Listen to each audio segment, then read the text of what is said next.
Welcome, class. This is our first of our mini audio casts that'll be accompanying this course.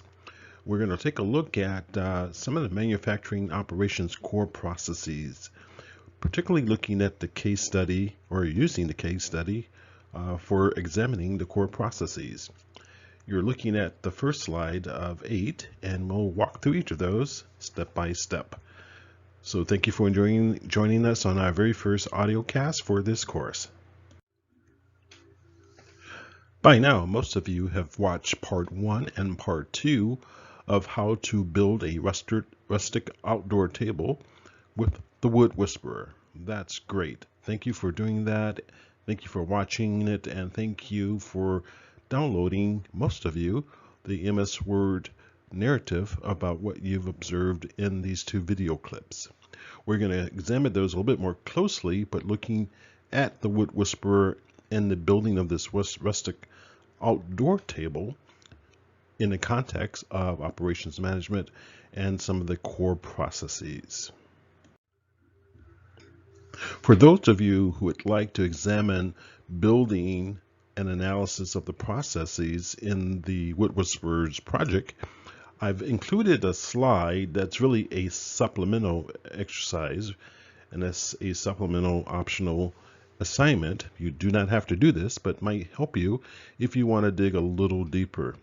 You can use Microsoft Excel to create a sample worksheet as sort of a worksheet template where you can develop a basic analysis in a table of the production process, looking at the operation components of this business. This worksheet should have about 5 columns as noted in the sample slide. That's number 8, which you will see. And each column you should list the observations. And then with those observations, make sure that you identify the key learnings you gain from the 2 video clips. The MS Word observations narrative document would be the foundational resource for completing this particular worksheet.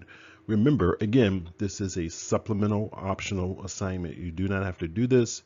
It's only there for those who want to dig a little bit deeper in the process of looking at the core processes of any operation.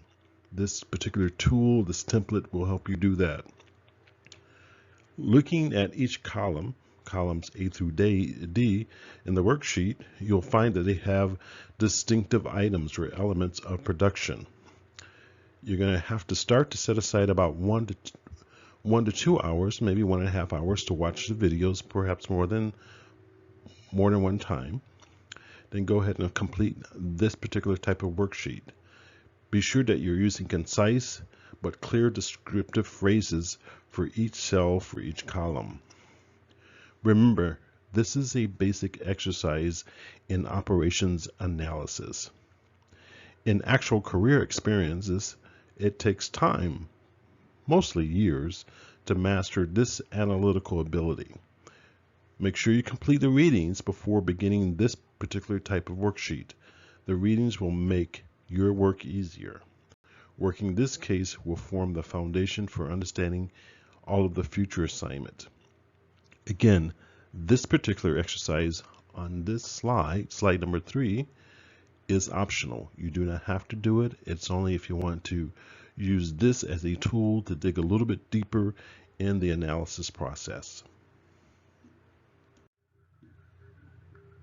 Okay, we are on slide number 4, and this is an opportunity for you to look at the text a little bit more. And I've asked you to look at these readings because they will assist you with aspects of this entire case study assignment. Okay, in your text, make sure you review exhibits 1.1 and 1.4. Okay, these are exhibits 1.1 and 1.4 in your textbook. While you're looking at those exhibits, take some notes of things that might be applicable. I think they all are. All those items and components of those exhibits are applicable to your work, but look at them carefully. Go back and reread pages 8, 9, 12, and 13, and skip ahead and read pages 141 through 144. Again, these readings are going to assist you with aspects of the case study assignment.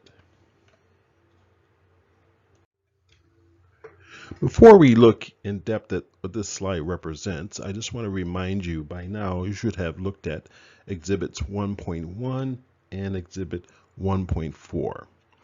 1.1 as an exhibit introduces you to how goods and services affect operations management activities.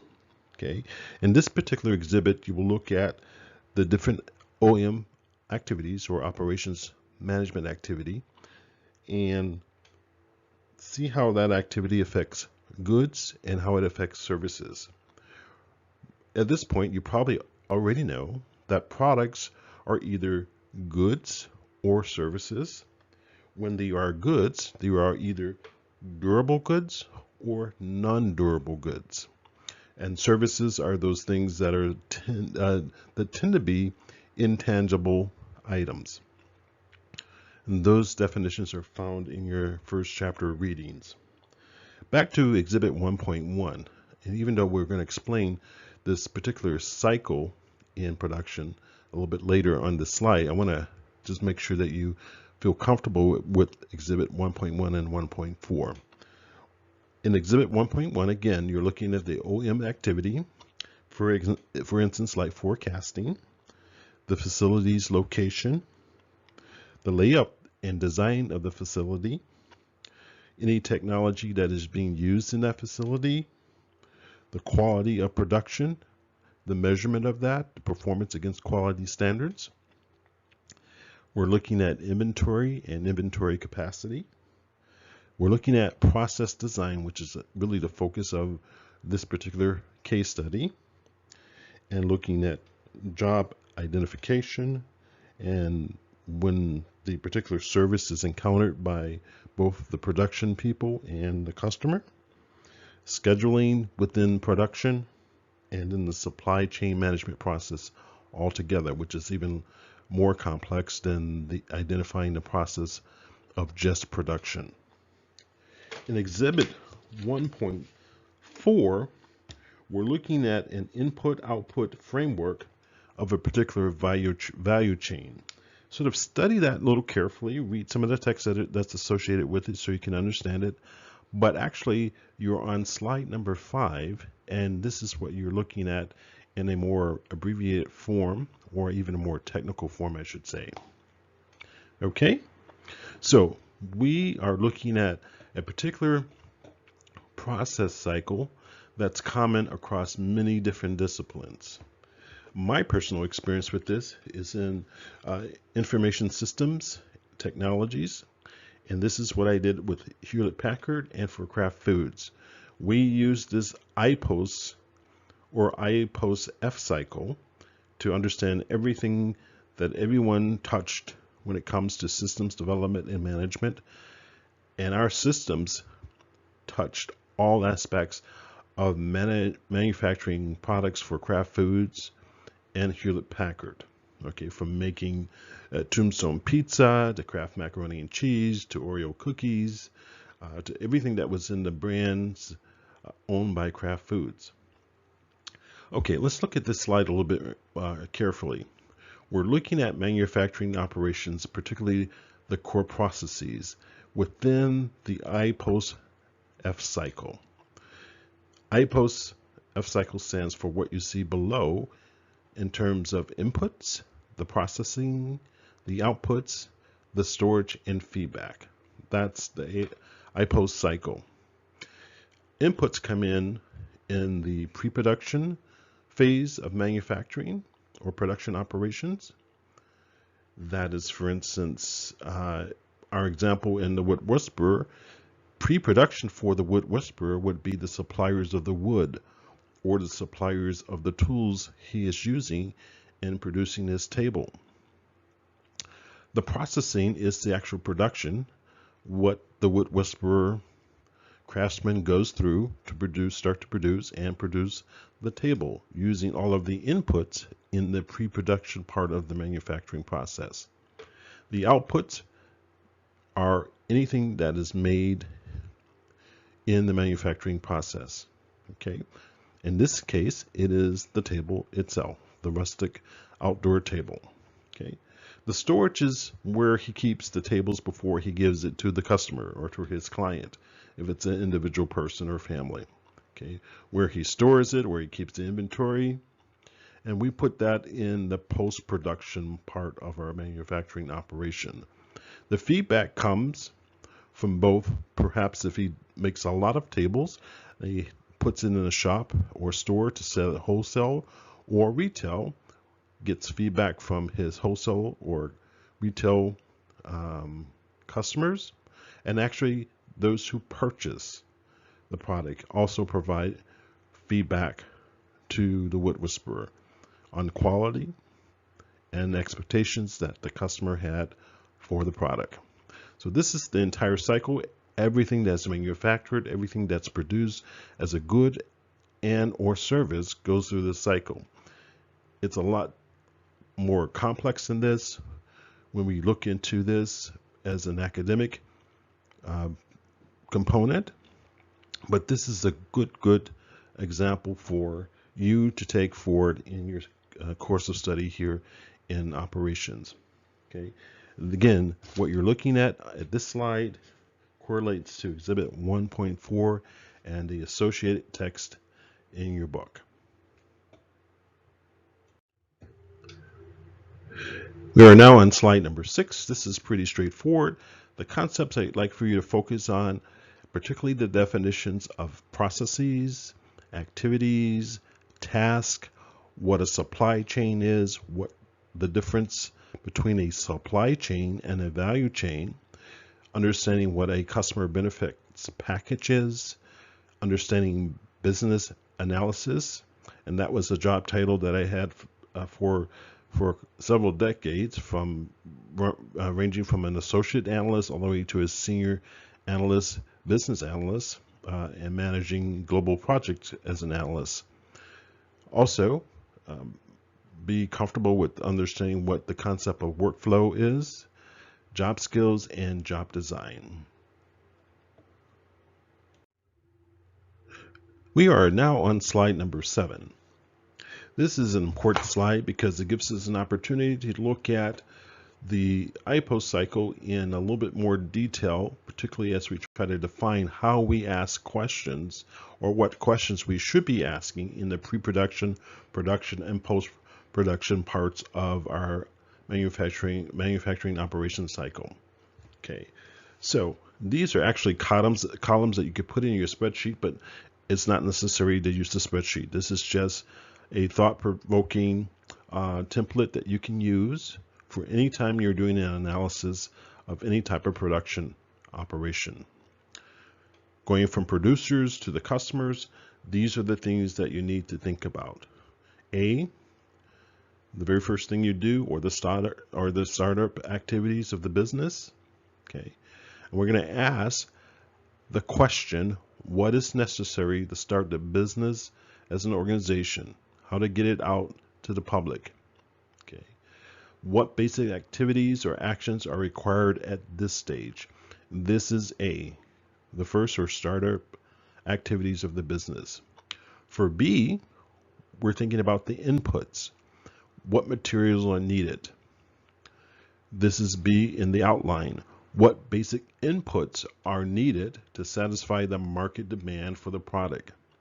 Think about this. What raw materials are needed? Either they are pre-existing or pre-manufactured or prefabricated. C, we're going to think about the processes now. What activities are being used to add value to the materials, the inputs? Okay. Here we're going to identify all of the actions taken to transform the basic inputs into a product of value for the customer. Okay, this is the processing, and actually this is where most of your documentation and process mapping will occur in C. Okay, now we're at D, talking about the outputs, the final product, either a good and or a service. Okay, the question we'll ask for D is, what is the final output of all of the processing of all of the inputs in our production cycle.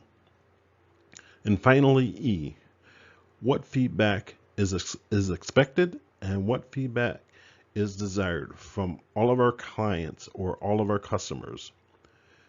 We should be asking who should provide feedback across the stages of the entire manufacturing or production process. Who should be providing the feedback?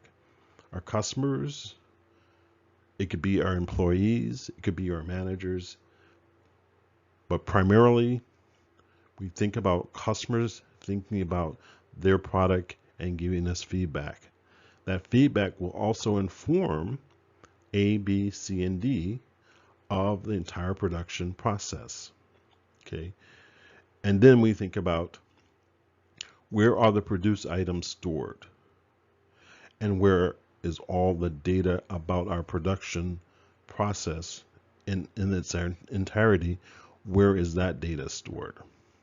This is a helpful template for you to remember. We are finally on slide 8, and this is not a complex slide at all. This is simply the actual template that you'll use for collecting data. You would put this into a Word table or to an Excel table. In this particular example, this would go into an Excel file for you. So everything we talked about previously would actually go into a template data collection table that looks exactly like this.